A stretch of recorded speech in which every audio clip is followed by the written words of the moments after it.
Assalamualaikum warahmatullahi wabarakatuh. Nama saya Andi Aulia Afrila, NPM 21231036. Nama saya Sri Nurul Haq, NPM 21231035. Nama saya Siti Esa Sarmila, NPM 21231032. Nama saya Laudius Nugraha dengan NPM 2123020. Nama saya Laudia Muhammad Fadrin, NPM 2121004.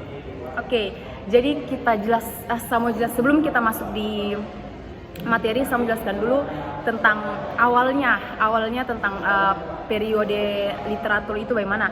Jadi awalnya itu dari penjajah Jerman, dari bangsa-bangsa Jerman yang datang untuk mau jajah Inggris mau jajah bangsa Inggris, tapi mereka itu udah ke Inggris ini lewat lautan utara.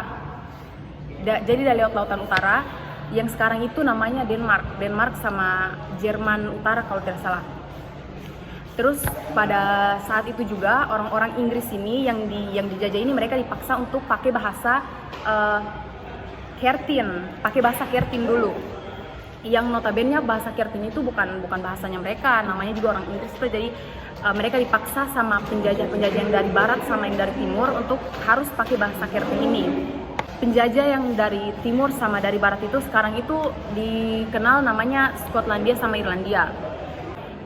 Itu udah terjadi pada sekitaran abad ke-5 sesudah Masehi. Jadi tuh pada periode yang dulu ini sejarahnya itu udah berkembang. Ada beberapa faktor yang menyebabkan perkembangannya tuh, salah satunya itu karena invasi sama suku-suku lainnya yang datang ke Inggris ini.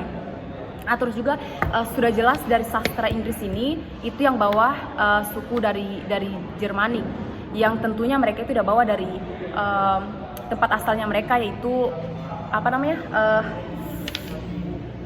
daratan Eropa. Nah, adapun sastra Inggris ini tuh terbagi atas dua. Yang pertama itu prosa sama puisi. Jadi prosa itu mungkin Yusuf kok bisa jelaskan kita? Yang saya tahu prosa itu pada abad ke-7 dan ke-8. Nah, karya sastra Inggris kuno itu meliputi tentang aspek praktis dalam tiap karakternya. Dan lebih mementingkan, dan lebih menonjol aspek praktis dalam karakter itu toh. Lanjut. Pergimana kamu dan? Jadi karya pertama sastra Inggris kuno ini yaitu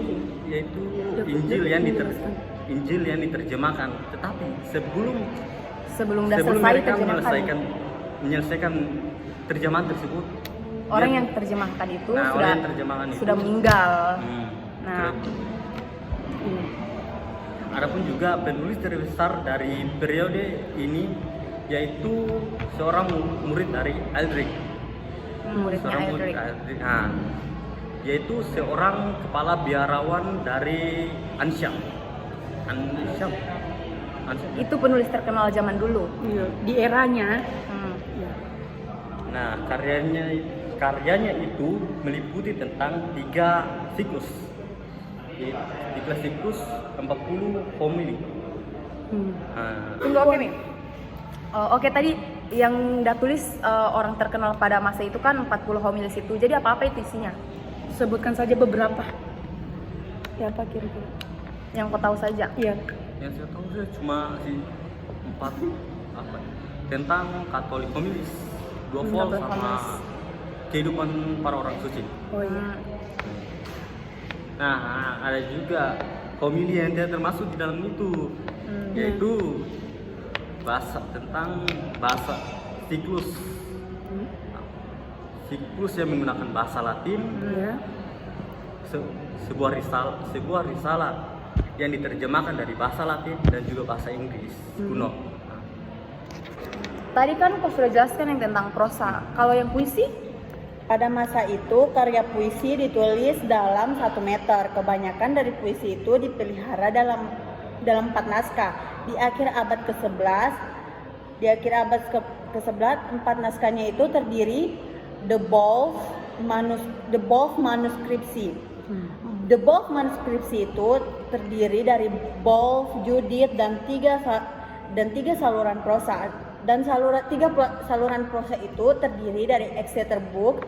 Exeter Book itu adalah pertemuan berbagai lirik, teka-teki, puisi, didaktik, dan narasi agama.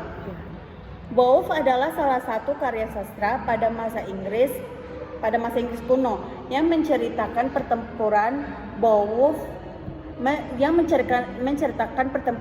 pertempuran Beowulf. Beowulf juga merupakan salah satu puisi agama terbaik. Nah, setelah puisi ini ada beberapa contoh-contoh karya sastra Inggris kuno. Di sini akan dijelaskan sama Fajrin. Beowulf adalah seorang tokoh pahlawan di abad pertengahan. Salah satu karyanya itu puisi.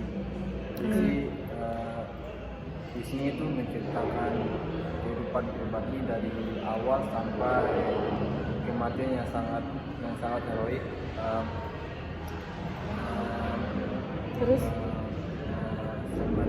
sementara di naskah banyak perdebatan antara naskah asli atau naskah yang palsunya. Iya.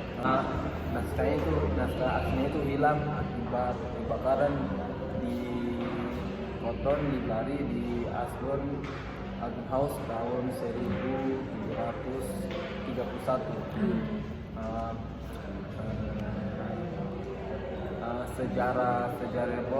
Sejarahnya Beowulf pertama kali itu sekitar abad 675 Masehi, sedangkan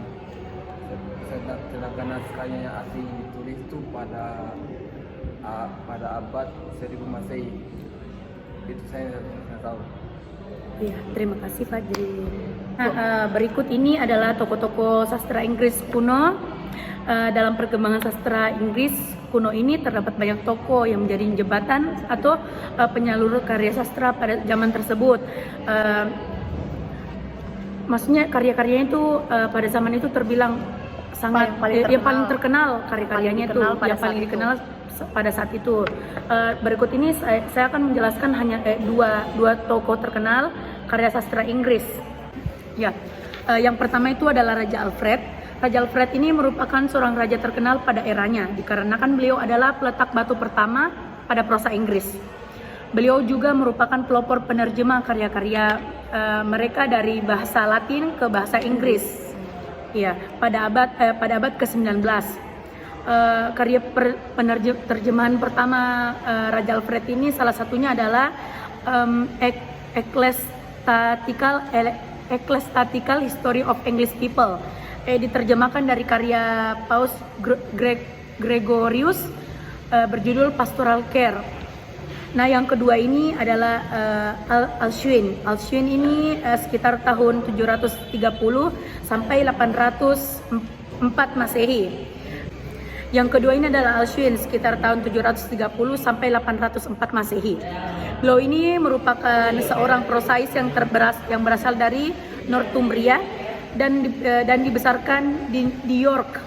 Sebagian besar karya-karyanya Alcuin ini ditujukan kepada Charlemagne atau Charles the Great dengan nama samaran David atau membandingkan Charlemagne dengan Holmes dan dirinya dengan nama samaran Flacius atau Heraces. Karya-karya Alcuin ini banyak membahas tentang gramatika, retorika, dialektik, dan karya-karya berupa dialog atau satirisme atau mengajar dan menguji dengan banyak bertanya. Berikut demikian tokoh-tokoh sastra Inggris tadi. Terima kasih. Demikian tadi penjelasan dari kami tentang periode dan karya sastra Inggris dari kami. Kurang dan lebihnya mohon dimaafkan. Wabillahi taufiq wal hidayah. Wassalamualaikum warahmatullahi wabarakatuh. Hai guys.